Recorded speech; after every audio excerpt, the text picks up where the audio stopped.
अनुमान के मुताबिक तकरीबन 0.42 मिलियन हेक्टेयर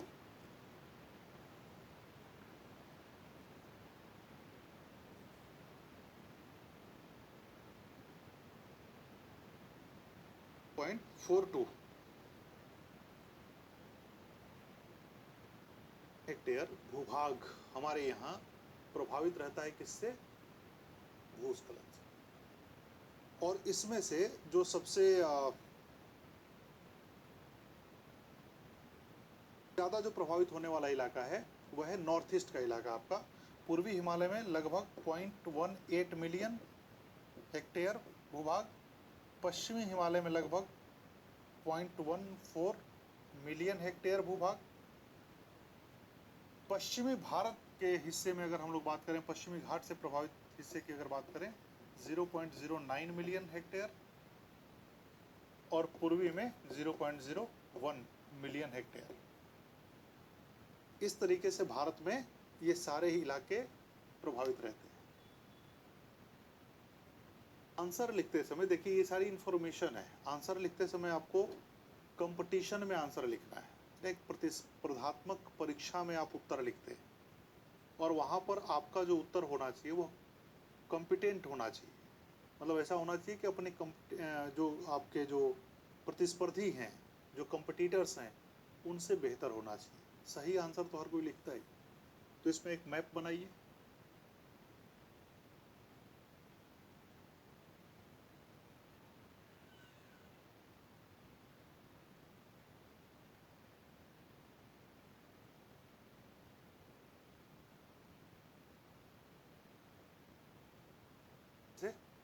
और यहाँ पर भारत में भूस्खलन से प्रभावित क्षेत्रों को दर्शाइए। तो भूस्खलन से जो प्रभावित क्षेत्र हैं उसमें से एक तो ये हिस्सा आपका आ गया। ऊपर तो बर्फ का हिस्सा है, लेह लद्दाख में हिमस्खलन ज़्यादा होता है। बात ये वाला हिस्सा आ गया ज़्यादातर। इसके अलावा Goa, Karnataka,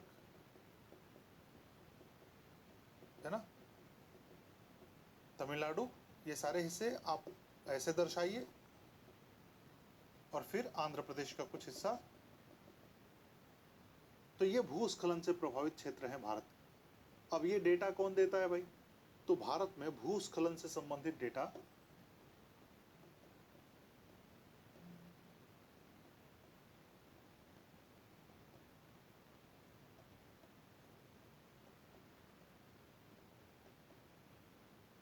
GSI, geographical survey of India, Bharat का भौगोलिक सर्वेक्षण डिपार्टमेंट जो है वह यह डेटा रिलीज करता है, वह यह मैप रिलीज करता है। उसी ने बताया कि भारत में तकरीबन 12%, 12.6% या 0.42 मिलियन हेक्टेयर यानी कि लगभग 4 लाख हेक्टेयर ज़मीन प्रभावित है। किससे? भूस्खलन से। और इसको आप डिवाइड कर देते हैं। 0.18 नॉर्थ ईस्ट इंडिया में है, 0.14 पश्चिमी हिमालय में है, 0.09 पश्चिमी घाट वाले हिस्से में है, पश्चिमी भारत में है, और 0.01 पूर्वी भारत या पूर्वी घाट वाले हिस्से में देखने को मिलता है। भूस्खलन का विवरण है ये, GSI देता है। ये सारी चीज़ें आपको यूज़ करनी चाहिए।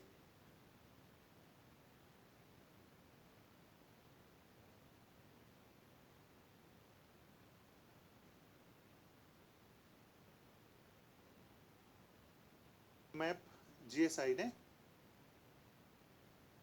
जारी किया है और ये बताया है कि इसको लैंडस्लाइड जोन में डिवाइड किया गया है। तो देखिए जो ये वाला हिस्सा है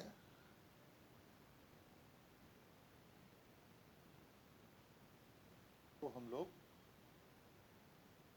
ब्लैक से कर देते हैं। क्या है? यह लो इंटेंसिटी जोन है। जो लेह लद्दाख वाला या POK वाला इलाका आप देखते हैं, अक्साई चीन वाला इलाका देखते हैं, यहाँ पर भूस्खलन की घटनाएं उतनी प्रबल नहीं है। हाँ, यहाँ पर हिमस्खलन की घटनाएं ज़्यादा प्रबल जरूर है। तो इसको हम अभी फिलहाल छोड़ देते हैं। यह लो इंटेंसिटी का एरिया है, जोन है। जो हाई इंटेंसिटी जोन है, जो हाई इंटेंसिटी एरिया है, जहाँ पर बहुत ज़्यादा संभावना है लैंडस्लाइड की, वह क्या है, वह देखिए, वह ये इलाका है, और असम अरुणाचल का कुछ हिस्सा यहाँ पे, और कुछ हिस्सा ये जम्मू कश्मीर का ये वाला हिस्सा। यहाँ पर ज़्यादा संभावना होती है हमेशा लैंडस्लाइड की तुलना में। जो कम संभावित क्षेत्र हैं, जहाँ पर संभावनाएं थोड़ी सी कम रहती हैं, वह इन्हीं से लगे हुए इलाके हैं। जैसे ये तो कलर ऑलरेडी है ही उस पर, ये वाला जो हिस्सा है,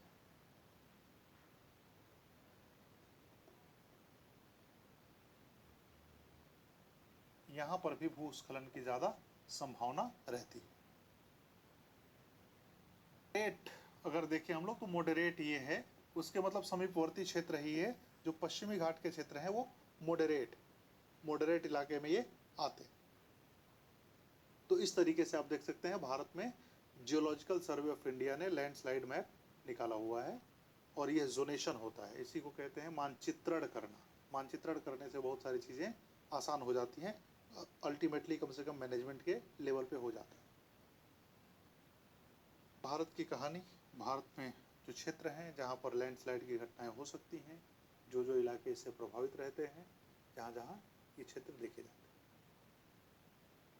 तो जो घटनाएं पश्चिमी घाट के या पश्चिमी भारत में घटित होती हैं, नीलगिरी का जो इलाका है पश्चिमी घाट में, वहाँ पर आप देखिएगा कि तकरीबन 80 से 85-90% तक जो घटना होती है लैंडस्लाइड की, उसके पीछे जो त्वरित कारण होता है, जो एक ट्रिगरिंग फैक्टर होता है, वह होता है अतिवर्षा या अतिवृष्टि, ओवर रेनफॉल, एक्सेस रेनफॉल। जब वर्षा बहुत ज़्यादा हो जाती है तो ही वहाँ की मिट्टी सड़क के नीचे आ जाती है।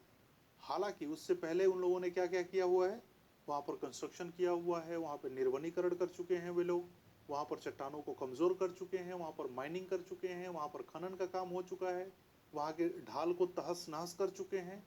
लेकिन ऐसी स्थिति में जब बारिश होती है तो वह बारिश की वजह से लैंडस्लाइड का प्रकोप बढ़ने लगता है, ज़्यादा अधिक हो जाता है। का हम लोग जिक्र भी कर सकते हैं वैसे तो लैंडस्लाइड के बारे में, लेकिन आपसे लैंडस्लाइड एक जनरल फिनोमिना के रूप में ही पूछे जाने की हमेशा संभावना रहती है। किसी पार्टिकुलर किसी स्पेसिफिक एरिया का पूछा तो जा सकता है, लेकिन अभी तक पूछा नहीं गया है। हम लोग एक एक करके उसको देख भी लेते हैं कि भाई कहाँ कहाँ ये लैंडस्लाइड की घटनाएं हाल फिलहाल में घटित हुई। तो देखिए, जो इंसिडेंट्स हुए हैं, उन इंसिडेंट्स की अगर हम लोग बात करें तो 2020 में ही 6 अगस्त 2020 नीलगिरी डिस्ट्रिक्ट में हुआ था। नीलगिरी डिस्ट्रिक्ट जो तमिलनाडु का है, तो तमिलनाडु में हुआ, कर्नाटक में हुआ, इडुक्की डिस्ट्रिक्ट है केरल में, वहाँ पे हुआ, है ना।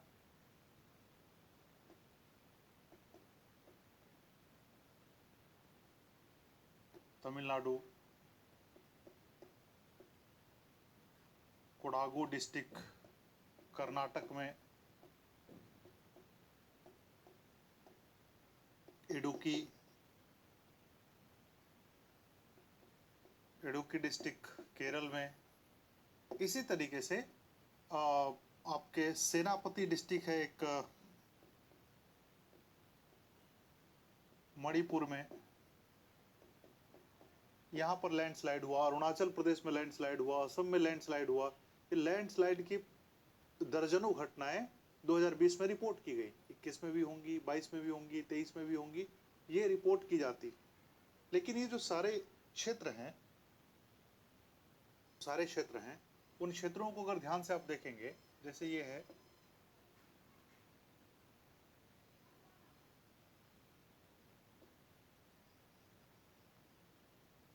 तो इनके पीछे वजह जो रही, ये जो एरिया को अगर आप ध्यान से देखेंगे, चाहे वह तमिलनाडु का एरिया हो, कर्नाटक का हो, केरल का हो, इन एरिया की लैंडस्लाइड के पीछे की जो वजह बताई जाती है, वजह जो रही है वह रही है हेवी रेनफॉल। हेवी रेनफॉल, अतिवृष्टि, वृष्टि प्रस्फोट जैसी घटनाएं, मतलब एक दिन में एक स्थान पर लगभग 37 सेंटीमीटर बारिश हो गई। 24 घंटे में 37 सेंटीमीटर बारिश हो गई। सोचिए, भारत में कुछ कुछ ऐसे इलाके हैं जहां साल भर में 10 सेंटीमीटर बारिश होती है, 20 सेंटीमीटर बारिश होती है, या एक दिन में 37 सेंटीमीटर बारिश होगी। लैंडस्लाइड तो होना ही था, और लैंडस्लाइड हुआ। लैंडस्लाइड हुआ तो बहुत सारे लोग बेघर हो जाते हैं, बहुत सारे लोग सड़कों पे आ जाते हैं, बर्बाद हो जाते हैं, उनके घर बार परिवार सब कुछ समाप्त हो सकता है। बहुत सारी चीजें इसमें देखने को मिलती है। तो लैंडस्लाइड को हल्के में नहीं लेना है, लैंडस्लाइड के मैनेजमेंट पर ध्यान देना चाहिए।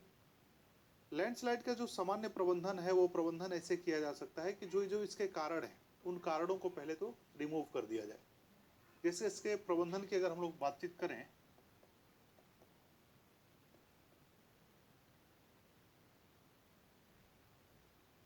तो देखो, पहले तो अब भूकंप जब आ रहा है तो भूकंप को तो हम रोक नहीं सकते हैं, और हमने ये बताया आपको कि आपदा तभी होती है जब उसमें क्षति ज्यादा होती है।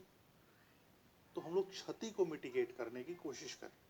कैसे हो सकता है कि जो भूकंप प्रोन जोन है, जो अर्थक्वेक प्रोन जोन है, जहां पर भूकंप के आने की संभावना बनी रहती है, उन क्षेत्रों में हम लोग कम से कम बड़े बड़े निर्माण कार्य ना होने दें, बड़े बड़े निर्माण कार्यों को रोक के रखें। यह एक तरीका हो सकता है, इसका सामान्य तरीका हो सकता है। फिर जो स्लोप होते हैं, स्लोप या ढाल जिसको कहा जाता है, तो स्लोप को हम लोग स्टेबलाइज करें, उनको स्थिर करने की कोशिश करें, है ना। जब स्लोप स्थिर हो जाएगा, स्थिर का होने का मतलब वो ये होता है कि अगर जो स्टीप स्लोप है, इसको हम लोग, इसकी तीव्रता को कम करें।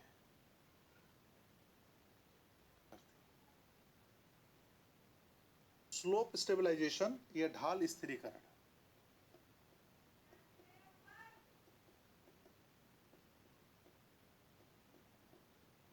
ढाल स्थिरीकरण से क्या होगा, अब जो एंगल बन रहा था, अब देखो, अब जो एंगल बन रहा था वह एंगल अब उतना तीव्र या उतना प्रभावशाली नहीं रहेगा, और नहीं रहेगा तो लैंडस्लाइड होने की जो संभावना है, जो घटनाएं हैं, उनकी इंटेंसिटी, अगर फ्रीक्वेंसी नहीं घटती है तो कम से कम इंटेंसिटी तो जरूर ही घट सकती है।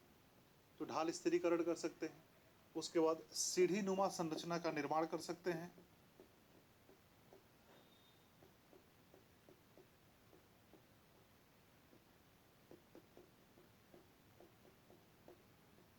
सीढ़ी नुमा संरचना का निर्माण किया जा सकता है इस स्थान पर।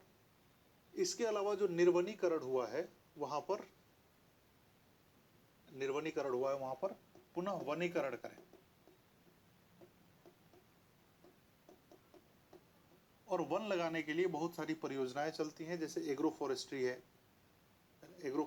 सोशल फॉरेस्ट्री, इनके थ्रू हम लोग जंगलों को लगाने की कोशिश करें, वन लगाने की कोशिश करें। और वन लगाते समय इस बात का विशेष रूप से ध्यान रखा जाए कि जिस क्षेत्र में हम पौधारोपण कर रहे हैं, या वन लगाने जा रहे हैं, या वन लगाने की बात कर रहे हैं, उस क्षेत्र के क्लाइमेटिक कंडीशन के अनुसार वहाँ की प्रजातियों का चयन करें। ये नहीं कि वहाँ पर मान लेते हैं कि अगर देवदार का पेड़ ज़्यादा सस्टेनेबल हो सकता है, देवदार के पेड़ के लायक क्लाइमेट है, और हमने ज़बरदस्ती शीशम का पेड़ लगा दिया, शीशम के पेड़ के एरिया में हमने स्प्रूस का पेड़ लगा दिया, तो ये कोई मतलब नहीं बनता है। तो जिस तरह की क्लाइमेटिक कंडीशन है, एग्रो क्लाइमेटिक जोन के अनुसार हम वहाँ पर पौधे लगाएं। वह पौधे आगे चलकर एक तो तेज़ी से ग्रो करेंगे, नेचुरल कंडीशन में जब ग्रो करेंगे, कोई आर्टिफिशियल कंडीशन नहीं होगी, जब नेचुरली वो ग्रो करेंगे तो उनकी स्ट्रेंथ जाहिर सी बात है कि मजबूत होगी, ज़्यादा होगी, और ज़्यादा होगी तो लैंडस्लाइड को रोकने में ज़्यादा मददगार साबित भी हो सकते हैं। फिर उसके बाद किया जा सकता है कि संरचनाएं मतलब कि मजबूत संरचनाओं का निर्माण करें। उसके अलावा निर्माण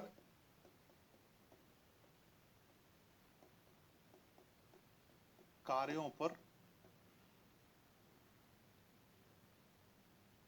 रेगुलेशन, नियमन, रेगुलेट करें उसको, और नियंत्रण भी करें। नियंत्रण का मतलब कंट्रोल करना होता है। निर्माण कार्य को रोकना नहीं है, नियंत्रण करना है, कंट्रोल करना है कि ज़्यादा निर्माण कार्य ना हो, हेवी निर्माण कार्य ना हो। जितना वह स्लोप, जितनी वह ज़मीन, जितनी उसकी जियोलॉजी भार बर्दाश्त करने में सक्षम हो, उससे कम ही निर्माण किया जाए, उससे ज़्यादा निर्माण ना किया जाए। प्लस जो कॉन्ट्रैक्टर, जो ठेकेदार सड़कों का निर्माण करते हैं, मलबों का जमाव करते हैं, उन पर पेनल्टी लगाया जाए, पनिशमेंट लगाया जाए, उनको कम से कम यह इत्तला की जाए, उन पर यह एक एग्रीमेंट में एक पॉइंट लिखा जाए कि भाई जब तक आप साफ सफाई ठीक से नहीं करेंगे, आपके फंड रिलीज नहीं होंगे या आपकी जिम्मेदारी समाप्त नहीं हो जाती है। तो ये सारी चीज़ें हमें भूस्खलन से रोकने में मदद करती हैं, और इस तरीके से हम लोग कर सकते हैं भूस्खलन को नियंत्रित। एनडीएमए के गाइडलाइन के अनुसार भी कुछ चीज़ों को देखेंगे, लेकिन पहले हम लोग हिमस्खलन को भी देख लेते हैं, थोड़ा सा समझ लेते हैं।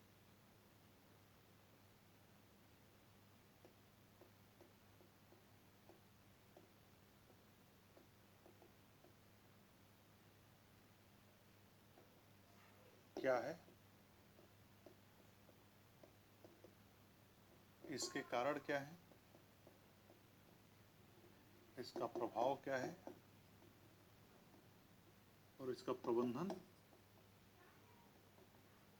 कैसे हो सकता है, और प्लस भारत में प्रभावित क्षेत्र।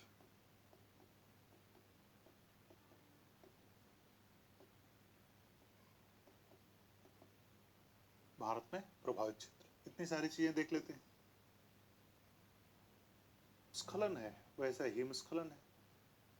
हिमस्खलन का मतलब होता है कि किसी पर्वतीय क्षेत्र में, पहाड़ी क्षेत्र में ढाल के सहारे, ऑब्वियसली ढालों के सहारे बर्फ के बड़े बड़े टुकड़ों को, या बर्फ की एक अच्छी खासी मात्रा को, बड़ी मात्रा जब ऊपर से नीचे की ओर ग्रेविटी के अंतर्गत स्लाइड करके आ जाती है, नीचे की तरफ आ जाती है, तो उस घटना को हिमस्खलन कहते हैं। तो हिमस्खलन बर्फीले क्षेत्रों में होने वाली वह घटना है जहां ढालों के सहारे या गुरुत्वाकर्षण के बल के अंतर्गत बर्फ की बहुत बड़ी मात्रा ऊपर से नीचे की ओर विस्थापित होती है या उसका स्थानांतरण होता है, उसी घटना को कहते हैं हिमस्खलन। तो एक बात तो यहाँ पर क्लियर है कि हिमस्खलन वहीं होगा जहाँ पर बर्फ होगी, और बर्फ कहाँ होगी, जहाँ पर टेम्परेचर कम होगा। यानी कि हिमस्खलन लैंडस्लाइड जैसी कोई मतलब इस तरह घटना नहीं है कि जहाँ जहाँ लैंडस्लाइड होगा वहाँ वहाँ हिमस्खलन भी होगा, ऐसा ज़रूरी नहीं है। हिमस्खलन जहाँ हो सकता है वहाँ लैंडस्लाइड हो सकता है ना हो, और जहाँ पर लैंडस्लाइड की घटनाएं देखने को मिलती हैं वहाँ हो सकता है कि हिमस्खलन ना होता हो। तो इस तरीके से इन दोनों को देखना है। कारण क्या है, कारण कमोबेश तो वही रहेंगे, एक आध कारण इधर उधर हो सकते हैं। इनके कारणों को हम लोग समझने की कोशिश करते हैं। हिमस्खलन के कारण क्या क्या है। पहला वही देखिए, भूकंप है। दूसरा ढालों की तीव्रता है। दो चीजें। तीसरी चीज आप निर्वनीकरण रख सकते हैं, लेकिन हम लोग यहां पे रखेंगे तापमान का बढ़ना।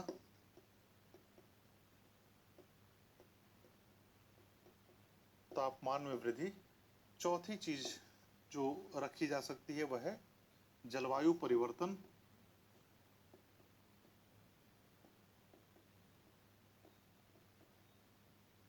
पांचवा कारण आप देख सकते हैं वह हो जाएगा आपका अधिक वर्षा।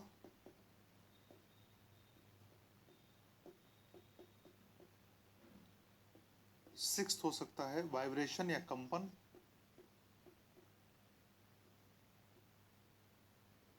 और सातवां हो सकता है मानवीय गतिविधि।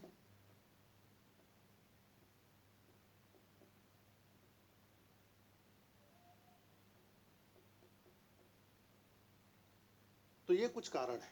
बाकी सारे कारण कुछ कुछ तो आप समझ ही रहे हैं, जो कुछ कुछ ये मैं आपको बता दे रहा हूं कि क्या क्या है। जैसे कि टेम्परेचर में वृद्धि, जलवायु परिवर्तन, अधिक वर्षा, क्या होता है, क्लाइमेट चेंज हो रहा है। क्लाइमेट चेंज भी अपने आप में एक अलग ही कंसेप्ट है, अलग ही कारण है, हो रहा है। तो इस क्लाइमेट चेंज की वजह से बहुत सारे फैक्टर्स या बहुत सारे जो मौसमी घटनाएं हैं वो बदलेंगी। और मौसमी घटनाओं में क्या है, एक वर्षा का प्रतिरूप बदल जाएगा, एक तापमान का प्रतिरूप बदल जाएगा।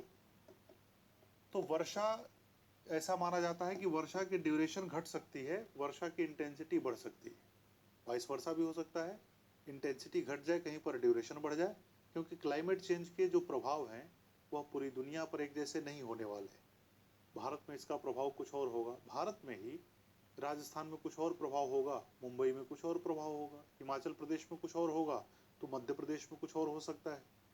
तो वर्षा और तापमान को लेकर, तापमान तो ऐसा मान के चला जाता है कि पृथ्वी का जो एवरेज है, पृथ्वी का जो औसत तापमान है, उसमें निश्चित रूप से वृद्धि ही होगी जलवायु परिवर्तन के चलते, जिसको ग्लोबल वार्मिंग या वैश्विक तापन कहा जाता है। वर्षा को लेकर कोई एक तरह की राय नहीं है, कहीं पर वर्षा बढ़ेगी। भारत में ही आप देखिए ना, नॉर्थ ईस्ट इंडिया में बारिश बढ़ रही है, नॉर्थ ईस्ट इंडिया में बारिश घटेगी ऐसी संभावना व्यक्त की गई है, और राजस्थान जैसे शुष्क प्रदेश में बारिश बढ़ने की संभावना।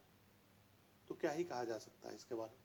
तो वर्षा है, टेम्परेचर है, इन सब चीज़ों को लेकर, इन सब फैक्टर्स को लेकर अलग अलग। अब मान लेते हैं कि जब तापमान में वृद्धि होती है, टेम्परेचर जब बढ़ता है, तो तापमान में वृद्धि के कारण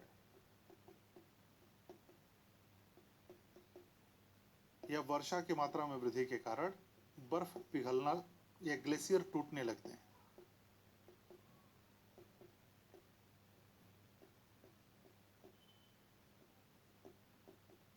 और ग्लेशियर टूटते हैं तो ये फिर स्लाइड करते हैं, इनका स्खलन होता है,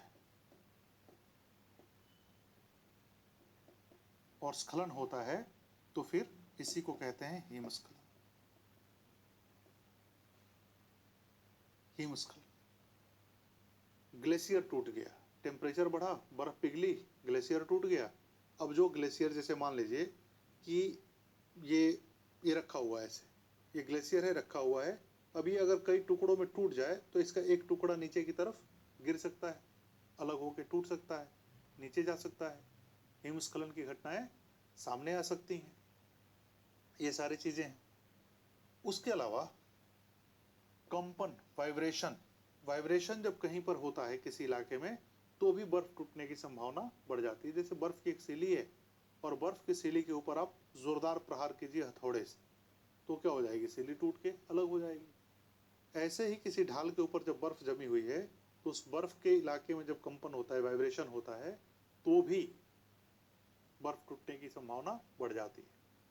और एक बार गुरेज घाटी एक है, गुरेज घाटी में जब हिमस्खलन की घटना हुई थी, तो वहाँ पर सेना प्रमुख, उस समय के तत्कालिक सेना प्रमुख ने ये कहा था कि ऐसा अनुमान है कि यहाँ पर कल रात जो गोलीबारी हुई थी भारत और पाकिस्तान के बीच में, यानी कि जम्मू कश्मीर के इलाके का मामला था, तो जो गोलीबारी हुई है, तो उस गोलीबारी की वजह से वाइब्रेशन और कंपन जो पैदा हुआ, उस कंपन के कारण, उस वाइब्रेशन के कारण यहाँ के बर्फ टूट गए हैं, और टूटने के बाद फिर ये हिमस्खलन की घटना जैसा स्वरूप धारण कर लिए, ऐसा अनुमान लगाया गया था। तो एक कारण वो भी हो सकता है, भूकंप है ही है। फिर उसके बाद ढालों की तीव्रता, ढालों की तीव्रता जितनी ज़्यादा बढ़ेगी, उतना ही अधिक हिमस्खलन की घटनाएं बढ़ने की संभावना भी बढ़ जाती है। मानवीय गतिविधियां, जैसे कि लोग जाते हैं, स्कीइंग करते हैं, वहाँ पर स्लाइडिंग करते हैं, उस जगह पर खेल खेलते हैं। अब जो भी गतिविधि करते हैं, अब लोगों को एवरेस्ट पे जाने की आजकल बड़ी अंदर से एकदम बेचैनी महसूस हो रही है, चूल मची हुई है। एवरेस्ट पर जाकर क्या करोगे, हमने झंडे लगा दिए, एवरेस्ट पर 7,000 से ज़्यादा लोग जा चुके हैं, क्या करोगे जाके भाई, क्या देखने जा रहे हो, दुनिया देखने जा रहे हो, क्या देखने जा रहे हो। और पता चला है कि जो एवरेस्ट पर जाने वाले लोग हैं, इनकी संख्या दिनों दिन इतनी बढ़ती जा रही है कि भीड़, पोल्यूशन, प्रदूषण समस्या बहुत ज़्यादा मल्टीप्लाई हो गई, उस इलाके में बहुत ज़्यादा गुणात्मक रूप से बढ़ गई है ये चीज़ें। कुछ दिनों बाद एवरेस्ट एवरेस्ट रहेगा ही नहीं। ऐसे ही लोग मनोरंजन के लिए क्रीड़ा स्थल खोले जा रहे हैं, सरकारों के द्वारा, राज्य सरकारों के द्वारा, केंद्र सरकारों के द्वारा, कि हमारे यहाँ आइए, लुत्फ उठाइए। लुत्फ उठाइए किस चीज़ का, स्लाइडिंग का, स्कीइंग का। उसमें स्नो बॉल आपने देखा होगा कि लोग उठा के मारते हैं एक दूसरे को, खुश होते हैं, फ़ोटो खिंचवाते हैं, वीडियोग्राफी करवाते हैं। अब फिल्में हमारी शूट होती हैं उस इलाके में, तो भाई इकोनॉमी को तो बूस्ट मिलता है, पैसा तो आता है, लेकिन फिर से वही बात है कि इन्वायरमेंट और इकोलॉजी हाशिए पर चला जाता है, किनारे चला जाता है। फिर उसकी बात नहीं करनी चाहिए, किसी संवेदनशीलता दिखाने की कोई ज़रूरत नहीं है। जब आप उसको रोक नहीं सकते हैं तो फिर संवेदनशील होकर क्या करेंगे? ये सारी चीज़ें होती हैं। उसके बाद एक और फैक्टर इसमें हो सकता है, कभी कभी बर्फबारी जब ज़्यादा हो जाए, स्नोफॉल जब ज़्यादा हो जाता है किसी इलाके में, भाई ये जैसे ढाल है, ढाल के ऊपर कुछ ग्लेशियर हैं, इनके ऊपर स्नोफॉल होता होता चला जाए और स्नोफॉल की मात्रा इतनी ज़्यादा हो जाए, जब बहुत ज़्यादा हो जाती है तो वह जो बर्फ़ होती है वह फिसल कर अपने आप ही आगे की तरफ चल जाती है। ये भी नेचुरल फिनोमिना है, इसमें कुछ ज़्यादा किया नहीं जा सकता है। तो ये सारी घटनाएं हैं, ये सारे कारण हैं, ये सारे रीजंस हैं, वजह है हिमस्खलन की। हिमस्खलन एक ही जैसा नहीं होता है, हिमस्खलन के कई रूप होते हैं, कई रंग होते हैं, कई ढंग होते हैं। एक होता है जैसे कि स्नो एवलांच, अगर प्रकार या कैटेगरी की बात करें हम लोग, तो एक होता है स्नो एवलांच।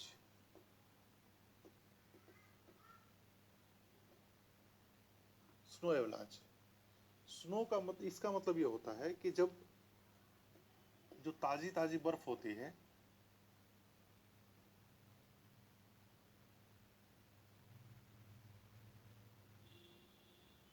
जो ताजी ताजी बर्फ होती है, वह बर्फ ऐसे ऐसे टुकड़ों में, छोटे छोटे टुकड़ों के रूप